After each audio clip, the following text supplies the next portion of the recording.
તાજા સમાચારમાં આપ સૌ મિત્રોનું સ્વાગત છે।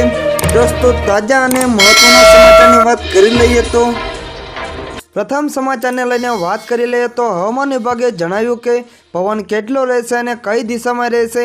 સમાચારને જાણી લઈએ તો રાજ્યના હવામાન વિભાગે ફરી એકવાર તાપમાનને લઈને આગાહી કરી છે। અત્રે જણાવીએ કે ઉત્તરાયણને હવે ઝાઝા દિવસ બાકી નથી રહ્યા, ત્યારે દર વર્ષની જેમ આ વખતે પણ કદાચ પતંગ રસિયાઓના મનમાં એ ચિંતા સતાવતી હશે કે આ વર્ષે ઉત્તરાયણ પર પવન કેવો રહેશે, કારણ કે દર વર્ષે ઉત્તરાયણના દિવસે સવારમાં પવનની ગતિ સારી રહેતી હોય છે, પરંતુ બપોર બાદ પવનની ગતિ ઓછી થઈ જાય છે। આથી પતંગ રસિયાઓને મજા બગડતી હોય છે। ત્યારે ઉત્તરાયણના દિવસે રાજ્યના હવામાન વિભાગે આગાહી સામે આવી છે કે 14 જાન્યુઆરીએ સારો પવન ફૂંકાશે, જેની ઝડપ 15 થી 20 કિમી પ્રતિ કલાકની રહેશે। અંબાલાલ પટેલે જણાવ્યું કે અમદાવાદમાં પતંગના રસિકો માટે સારા સમાચાર આવ્યા છે। આ વખતે પવનની ગતિ સારી રહેશે। આ વખતે ઉત્તરાયણ ઉપર વાતાવરણ સાનુકૂળ રહેશે। ઉત્તરાયણના રોજ ઠંડા પવનો ફૂંકાય તેવી શક્યતા જોવા મળી રહી છે, એટલે કે એમ કહી શકાય કે આ વખતે ઉત્તરાયણ પર સારો એવો પવન રહેવાની શક્યતા છે। અત્રે નોંધનીય છે કે હાલ સમગ્ર રાજ્યમાં ઠંડીનું જોર યથાવત છે। દર્શક મિત્રો, બીજા મહત્વના સમાચારની વાત કરી લઈએ તો વાઇબ્રન્ટ ગુજરાત ગ્લોબલ સમિટનો સમાપન થયો છે, જેમાં 140 દેશોના પ્રતિનિધિઓએ ભાગ લીધો હતો, તેમજ 4 દેશોના વડાઓ અને 14 દેશના મંત્રીઓ પણ હાજર રહ્યા હતા। અત્રે જણાવીએ કે 3590 ઇન્ટરનેશનલ ડેલિગેટ્સ પણ જોડાયા હતા। આ વાઇબ્રન્ટ સમિટમાં 2862 B2B અને 1368 B2B મીટિંગ આયોજન કરાયું હતું। સાથોસાથ 13 જેટલા પેવેલિયન અને 1200 કરતાં વધુ પ્રદર્શનનું ખાસ આયોજન કરવામાં આવ્યું હતું, જ્યારે 450 MSME સેક્ટરના ઉદ્યોગપતિઓએ ભાગ લીધો હતો।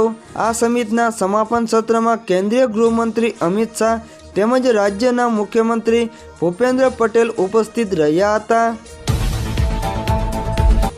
આ પ્રસંગે કેન્દ્રીય ગૃહમંત્રી અમિત શાહે જણાવ્યું હતું કે અમૃતકાળની સૌથી પહેલી વાઇબ્રન્ટ ગુજરાત સમિટમાં સમારોહ ભાગીદાર થવું મારા માટે સૌભાગ્યની વાત છે।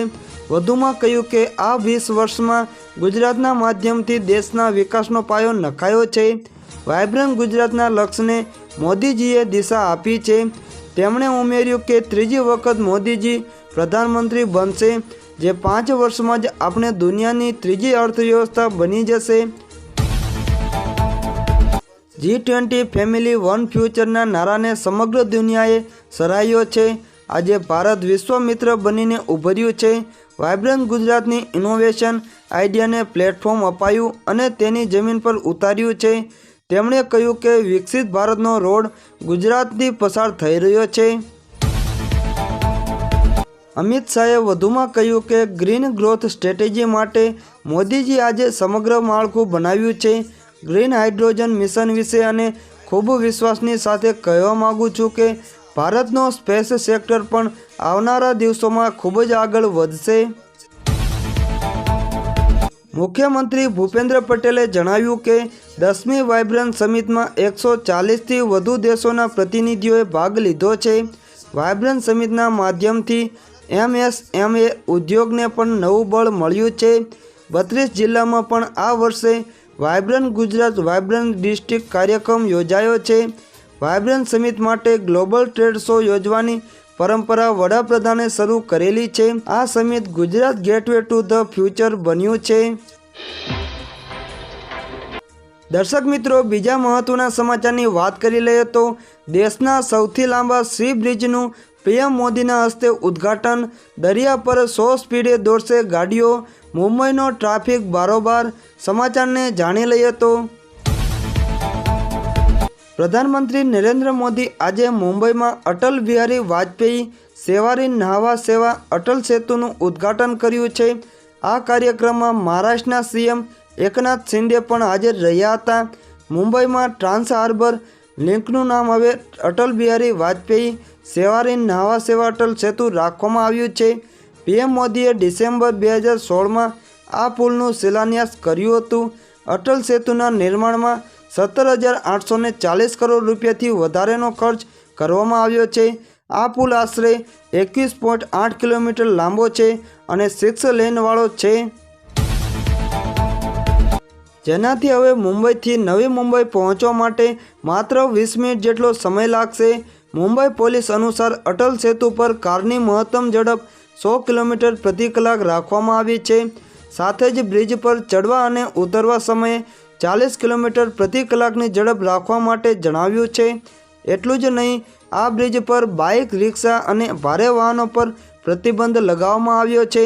આ સેતુ મુંબઈ ઇન્ટરનેશનલ એરપોર્ટ અને નવી મુંબઈ ઇન્ટરનેશનલ એરપોર્ટને કનેક્ટિવિટી પ્રદાન કરશે, જેથી મુંબઈથી પુણે, ગોવા અને દક્ષિણ ભારતની મુસાફરીમાં લાગતો સમય પણ ઘટશે। આ સેતુ મુંબઈ પોર્ટ અને જવાહર નહેરુ પોર્ટ વચ્ચે કનેક્ટિવિટી પણ સુધારશે। અટલ સેતુની વિશેષતાને જાણી લઈએ તો અટલ સેતુ મુંબઈ ઇન્ટરનેશનલ એરપોર્ટ અને નવી મુંબઈ ઇન્ટરનેશનલ એરપોર્ટને જોડવા જઈ રહ્યું છે। આ 6 લેન બ્રિજ પર દરરોજ 70,000થી વધુ વાહનો અવરજવર કરી શકે છે। બ્રિજ પર 100 કિલોમીટર પ્રતિ કલાકની ઝડપે ટ્રેનો પણ દોડશે, જેના કારણે કલાકોની મુસાફરી મિનિટોમાં પૂર્ણ થશે। મોટરસાયકલ, મેપોડ, 3 વ્હીલર, ઓટો અને ટ્રેક્ટરને આ પુલ પર પ્રવેશવાની મંજૂરી આપવામાં આવશે નહીં। આશરે 22 કિલોમીટર લાંબા પુલ દ્વારા દક્ષિણ મુંબઈથી નવી મુંબઈનું અંતર કાપવા માટે માત્ર 15થી 20 મિનિટનો સમય લાગશે। તેનાથી 1.5થી 2 કલાકથી વધુ સમયની બચત થશે। એક અંદાજ મુજબ દરેક વાહન લગભગ 300 રૂપિયાના ઈંધણની બચત કરશે।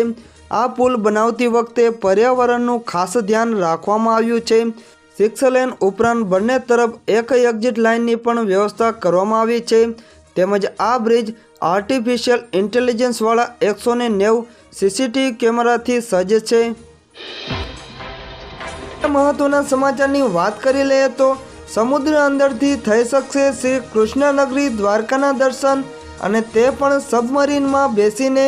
સમાચારને જાણી લઈએ તો ભગવાન શ્રી કૃષ્ણની સોનાની નગરી હજારો વર્ષો પહેલાં સમુદ્રમાં ડૂબી ગઈ હતી, અને આ સોનાની નગરીના દર્શન કરવા ભક્તો માટે એક સપનું જ રહી ગયું હતું, પરંતુ હવે ભક્તોનું તે સપનું પૂરું થઈ શકશે।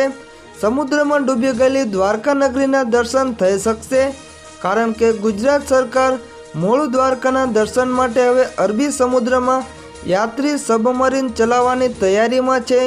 ગુજરાત સરકારે આ માટે ભારત સરકારની કંપની મઝગાંવ ડોક શિપયાર્ડ સાથે MOU પણ કરી લીધા છે, અને આગામી જાન્યુઆરી મહિનામાં યોજાનારી વાઇબ્રન્ટ સમિતિમાં આની સત્તાવાર જાહેરાત કરવામાં આવશે। કેન્દ્ર સરકાર દેશના ધાર્મિક અને સાંસ્કૃતિક પ્રવાસનને ઉત્તેજન આપવા માટે અનેક પ્રોજેક્ટ પર કામ કરી રહી છે, જેમાં દ્વારકા કોરિડોર હેઠળ મૂળ દ્વારકાના દર્શન માટે સબમરીન પ્રોજેક્ટ લાવવામાં આવ્યો છે। આ તેવી ડિઝાઇન તૈયાર કરાઈ છે। આ ઉપરાંત પ્રોફેશનલ ક્રૂ મેમ્બરો રહેશે, જેમાં પાણીની અંદર સ્થિરતા અને સુરક્ષાની ખાતરી કરશે। આ સિવાય જો સુવિધાની વાત કરીએ તો સબમરીનમાં એર કન્ડિશનર, મેડિકલ કિટ જેવી સુવિધા પણ હશે। કુદરતી રોશનીની સુવિધા હશે। આ કારણે યાત્રીઓને પાણીની નીચેના વાતાવરણને પૂર્ણ સ્વરૂપે સાથે જોવાની તક મળે।